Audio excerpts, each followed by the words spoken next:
ChyTownFlex, where the fun don't rest. Every story, every angle, we the best, no jest. Two sharp minds, we're sharper than knives. Handsome devils keeping all the vibes alive. No limits, no filters, no subject to perplexed.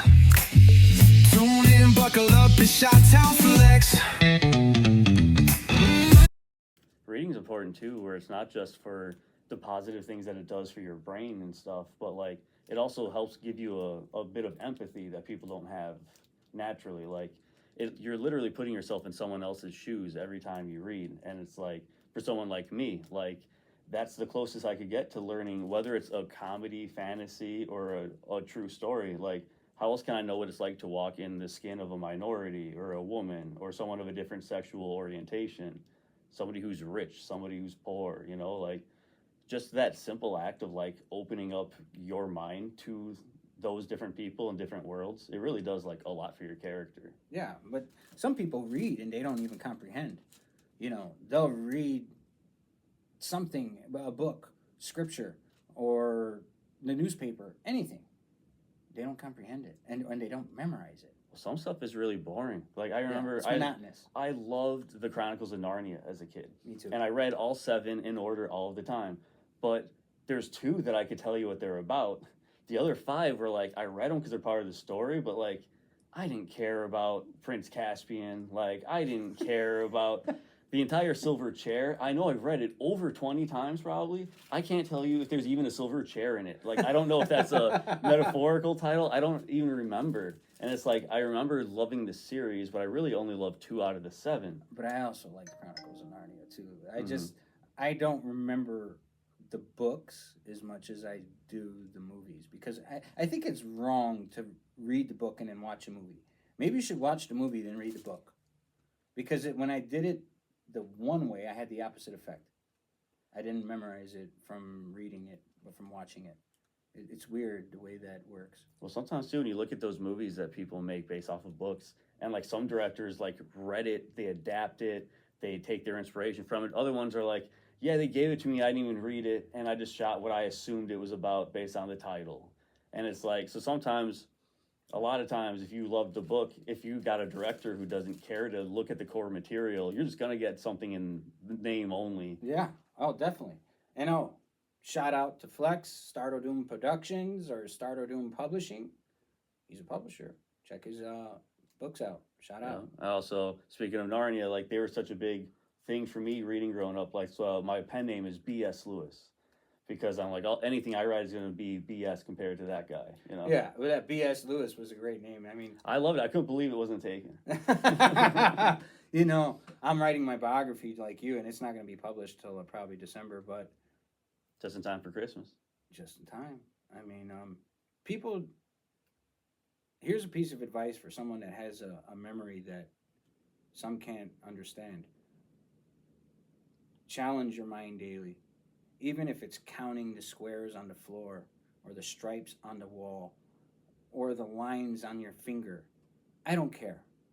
Challenge your mind daily. If you have to do an equation, if you have to look at someone and figure out why they're dressed that way, whatever it is, challenge your mind daily, because dementia is real. And yeah, even though challenging your mind only decreases your chances of getting dementia by 6%, 6% is 6%.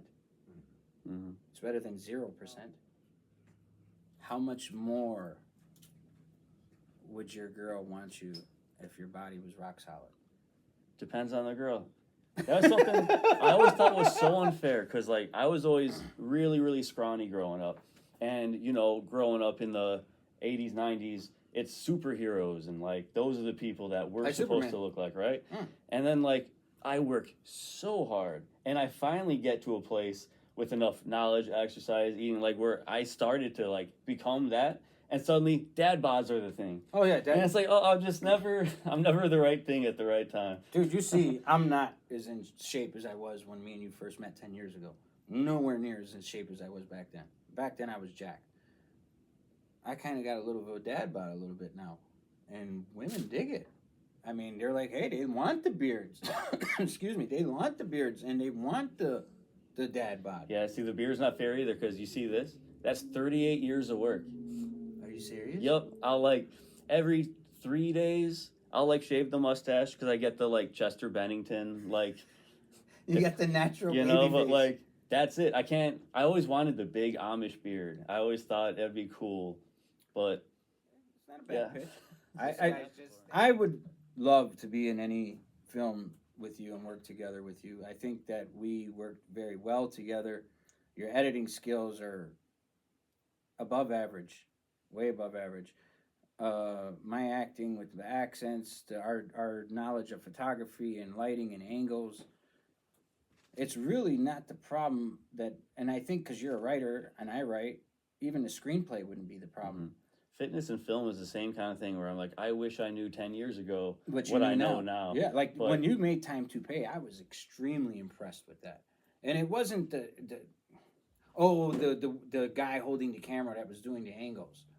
Your editing and the screenplay and the way you orchestrated everyone to be there for filming and locations and the scene where we dragged the guy on the carpet with the car. That was awesome. It was a lot to take on. It was an ambitious first project. Yeah. And then like, I'm glad it turned out as at least all right as it did, because it was just a laundry list of people who didn't show up. I'll be honest, I had a hard time playing the smooth Rico Suave cop. I had a hard time doing that because in real life I'm not really Rico Suave like that. And I had to act like I was all cool, and Tony wasn't supposed to act like he was cool. Mm-hmm. And it was really hard because I wasn't used to it. It's funny too, because like a lot of things were successful on accident. A lot of things were terrible on accident. But like the one thing that I did intentionally that I think really paid off was like when it came to casting, I only cast people that I knew I would get along with and I knew fit the vibe. Because like it doesn't matter if you could have like the greatest actor in the world. If they're like awful to be around, I don't want to be miserable the whole time I'm making a movie. Because, like, even the end product, it turned out fine, but I don't really watch the movie, but I recall so many of the fun times making it. And, like, when you audition, too, like, there's a lot of the movie is, like, making jokes at your partner's expense because he's bald, has alopecia. So, like, we were technically looking for someone with hair, but, like, I just knew. I'm like, I could see you playing the characters. It doesn't matter that you're bald, too. It just bothers him because you're bald as a choice. Mm-hmm. He, in storyline, like, didn't have a choice. I'm like, yeah, it just worked. People look up Time to Pay on YouTube. That is the name of the movie that Clear 3 hours of your time to watch it. I'm a huge fan of horror. And look, we got our couple next to us. But now that I think that I've gotten older, it's my genre changed a little bit. Yeah. I don't know. I think I'm Same, though, because, like, I always loved horror, but now I'm like, it needs to be kind of a horror comedy to get me in, because, like, I guess it's just, I know I'm never going to be scared, so if a movie's just cheap jump scares, that's not story to me. No. And if you at least throw some comedy in, at least, like, you're getting something out of the experience.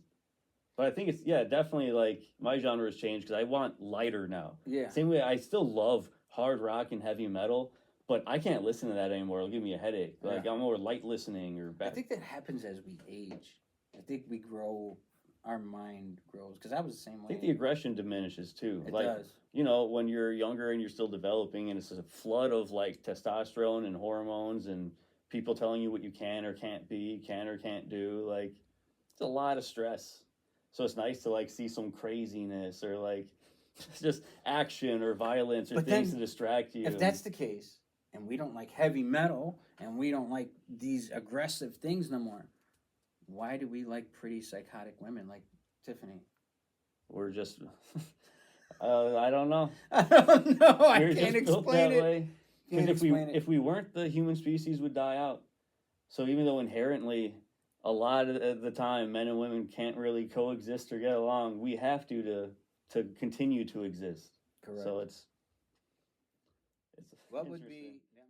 Best, every story, every angle, we the best, no jest. Two sharp minds, we're sharper than knives. Handsome devils keeping all the vibes alive. No limits, no filters, no subject to perplexed.